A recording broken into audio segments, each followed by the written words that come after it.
नमस्ते मेरे प्यारे बच्चों। कैसे हो? हम आपके लिए लेकर आ गए नेक्स्ट टॉपिक, जिसमें हम पढ़ने वाले हैं त्वरण और उसके प्रकार। इससे पहले जो वीडियो हम अपलोड किए हैं वो बच्चे जा करके उसको जरूर देखें। पूरा चैप्टर अगर आपको कंप्लीट करना है तो एक भी वीडियो को छोड़ना नहीं है। हम सीरियल वाइज सारे टॉपिक को मोबाइल पर अपलोड कर रहे हैं, तो सभी बच्चे उन वीडियो को जरूर जाकर के देखें। और प्लीज वीडियो अच्छा लगे, कंटेंट अगर आपको अच्छा लगे तो कमेंट बॉक्स में एक दिल जरूर भेजिएगा। तो आइए शुरू करते हैं। त्वरण त्वरण क्या होता है? त्वरण को हम दूसरे भी नाम से जानते हैं, वेग परिवर्तन की दर। वेग परिवर्तन की दर को हम त्वरण कहते हैं। त्वरण क्या होता है? इसको हम स्मॉल ए से डिनोट करते हैं। त्वरण क्या होता है? त्वरण इसको इंग्लिश में कहते हैं एक्सेलरेशन। एक्सेलरेशन।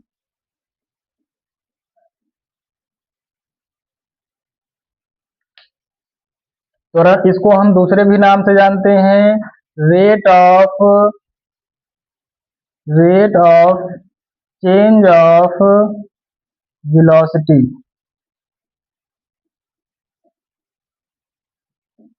अर्थात वेग परिवर्तन की दर। वेग परिवर्तन की दर। वेग परिवर्तन की दर। त्वरण क्या होता है? त्वरण को हम ए से डिनोट करते हैं। त्वरण वेग परिवर्तन की समय दर को त्वरण कहते हैं। त्वरण की परिभाषा कैसे लिखोगे? त्वरण की परिभाषा कैसे लिखोगे? वेग परिवर्तन की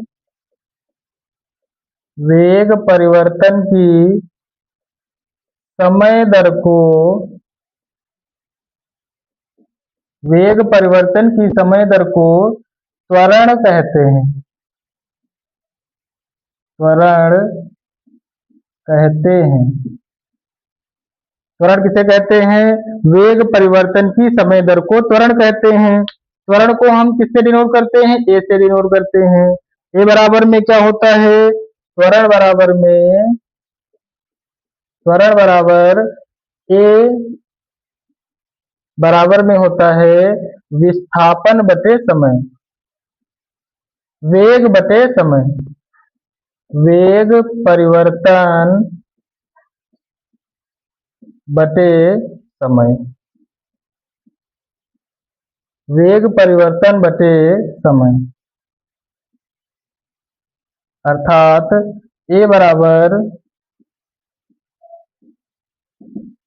अंतिम वेग माइनस, वेग परिवर्तन का मतलब अंतिम वेग माइनस प्रारंभिक वेग बटे में टी। ये फार्मूला आपको याद रखना है। जहां v बराबर में क्या होता है? v बराबर में जहां v बराबर में और u बराबर में क्या होता है? t बराबर में क्या होता है? v अंतिम वेग है, v अंतिम वेग, u प्रारंभिक वेग और t समय। a बराबर में v माइनस यू अपान में t। वेग परिवर्तन की समय दर को त्वरण कहते हैं। मात्रक क्या हो जाएगा इसका? त्वरण का मात्रक क्या हो जाएगा? वेग का मात्रक होता है मीटर पर सेकेंड। वेग का मात्रक होता है मीटर पर सेकेंड और समय का मात्रक सेकेंड, तो हो जाएगा मीटर पर सेकेंड स्क्वायर। मीटर पर सेकेंड स्क्वायर। वेग का मात्रक याद रखिएगा। वेग का मात्रक क्या होता है? मीटर पर सेकेंड और समय का मात्रक सेकेंड, तो त्वरण का मात्रक क्या हो जाएगा? मीटर पर सेकेंड। तो मीटर पर सेकेंड याद रखिएगा। नोट करके एक बात जरूर याद रखिएगा, अगर अगर त्वरण अगर त्वरण में जो वेग है, अगर त्वरण में जो अंतिम वेग है, वेग अगर बढ़ रहा है, वेग अगर बढ़ रहा है तो त्वरण धनात्मक होता है। त्वरण क्या होता है? धनात्मक। त्वरण की जो वैल्यू आएगी वो धनात्मक आएगी।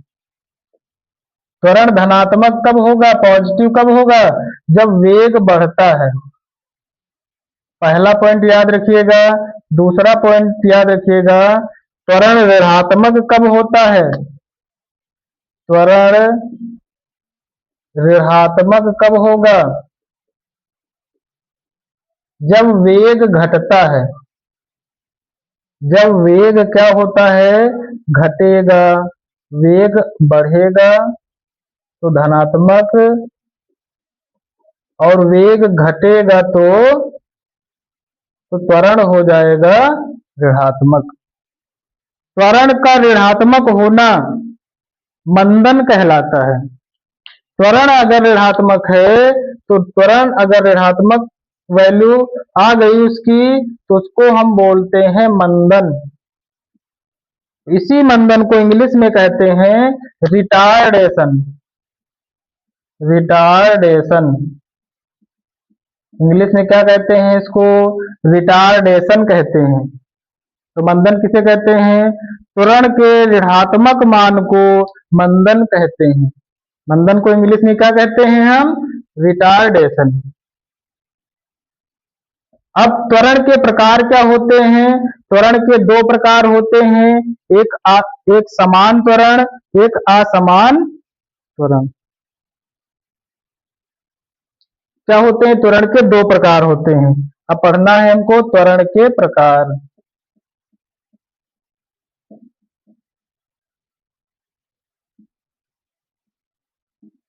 प्रकार, types of acceleration. Types of acceleration, त्वरण के प्रकार। त्वरण कितने प्रकार के होते हैं? दो प्रकार के होते हैं। दो प्रकार के। पहला समान त्वरण। समान त्वरण, इसको बोलते हैं यूनिफॉर्म एक्सेलरेशन। इंग्लिश में क्या बोलते हैं? Uniform acceleration. क्या बोलते हैं इसको हम? Uniform acceleration. समान त्वरण। और दूसरा प्रकार होता है असमान त्वरण। असमान त्वरण, इसको इंग्लिश में कहते हैं नॉन यूनिफॉर्म एक्सेलरेशन।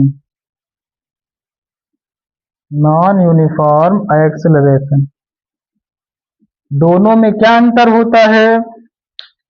समान त्वरण का मतलब होता है कि अगर कोई गतिमान वस्तु है, समान समयांतराल में उसमें जो त्वरण होता है उसमें समान वृद्धि और समान कमी होती है, तो ऐसे त्वरण समान त्वरण कहलाते हैं। और ये जो वस्तु होती है वो त्वरित वस्तु कहलाएगी, समान त्वरित वस्तु कहलाएगी। समान त्वरण क्या होता है? क्या लिखोगे? किसी गतिमान वस्तु के वेग में, किसी गतिमान वस्तु के वेग में, किसी गतिमान वस्तु के वेग में समान समयांतराल में, समान समयांतराल में, समान समयांतराल में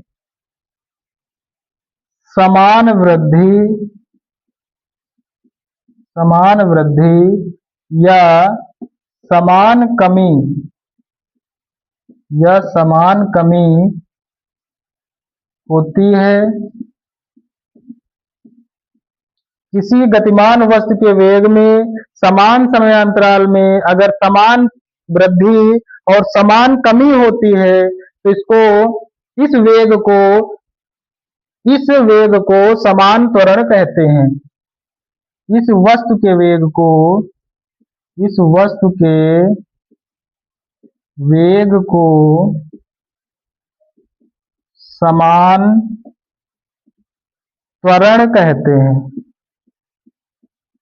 समान त्वरण कहते हैं। असमान त्वरण क्या होते हैं? नॉन यूनिफॉर्म त्वरण क्या होते हैं? इसमें समान समयांतराल में असमान वृद्धि और असमान कमी होती है। असमान त्वरण कहलाते हैं। तो समान समयांतराल में असमान वृद्धि और असमान कमी होती है। क्या लिखोगे? किसी गतिमान वस्तु के वेग में समान समयांतराल में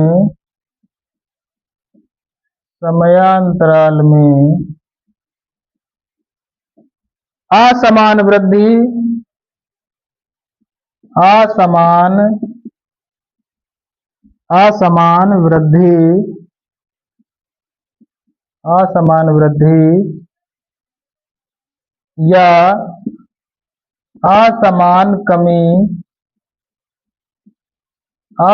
कमी होती है। असमान कमी होती है तो इस वस्तु के वेग को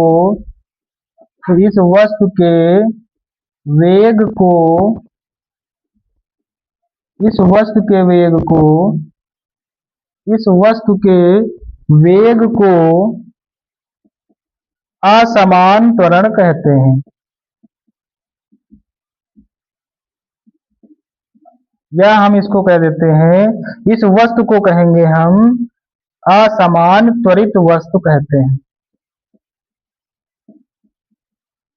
जो वस्तु इसमें हम यूज करेंगे उसको हम बोलेंगे असमान त्वरित वस्तु। उम्मीद है आपको अच्छे से टॉपिक समझ में आ गया होगा। इसको आप बार बार रिवीजन जरूर करें। एक दो बार वीडियो देखोगे तो ये अच्छे से आपको समझ में आ जाएगा। त्वरण क्या होता है, त्वरण की परिभाषा, त्वरण के फार्मूले और सूत्र। नोट जो लिखा हुआ है इसको बहुत ही जरूरी है आपको ध्यान देने की। अगर वेग बढ़ रहा है मतलब अंतिम वेग बढ़ेगा तो हमारा जो त्वरण आएगा वो धनात्मक आएगा। अगर अंतिम वेग घट रहा है, जैसे हम कहें हमारा जो अंतिम वेग है वो 40 है, प्रारंभिक वेग 20 है और अंतिम वेग की वैल्यू बड़ी है और प्रारंभिक वेग की वैल्यू छोटी है तो 20 आएगा तो ये वैल्यू प्लस की आएगी। मतलब वैल्यू आएगी त्वरण की धनात्मक। वेग बढ़ेगा तो अगर वेग घट गया मतलब v का मान आ गया यहाँ पर 20 और यहाँ पर प्रारंभिक वेग का मान आ गया 10 30। प्रारंभिक वेग का मान हो गया 30 तो v का मान अंतिम वेग का मान 20 है और प्रारंभिक वेग का मान यहाँ पर कितना है 30। तो 20 छोटी वैल्यू और 30 बड़ी। 20 से 30 घटाओगे तो माइनस की वैल्यू आएगी। माइनस का मतलब हो गया कि त्वरण माइनस त्वरण ऋणात्मक, और जो त्वरण ऋणात्मक हो गया तो ये वैल्यू कहलाती है मंदन, रिटार्डेशन। ये वैल्यू कहलाएगी रिटार्डेशन। इसको अच्छे से समझना है। इसको पहले नोट डाउन फेयर या रफ में जब कहीं भी आप नोट कर रहे हो उसको नोट जरूर कर लीजिएगा। बहुत ही जरूरी ये टॉपिक है आपको याद करना। कोई बेसिक समझना है तो आप उसको जड़ से आपको याद करना है। कोई भी टॉपिक समझना है या कोई भी सब्जेक्ट या कोई भी चैप्टर आपको समझना है तो उसकी जड़ को पकड़िए, फिर धीरे धीरे आप आगे बढ़ते चली जाइए। उम्मीद कभी भी नहीं तोड़नी चाहिए, हारना ही नहीं है। मान लोगे तो हार होगी, ठान लोगे तो जीत होगी। ये याद रखिएगा बेटा। कहते हैं न संघर्ष न तकलीफ, न संघर्ष न तकलीफ तो का खाक मजा है जीने में। बड़े बड़े तूफान थम जाते हैं जब आग लगी हो सीने में।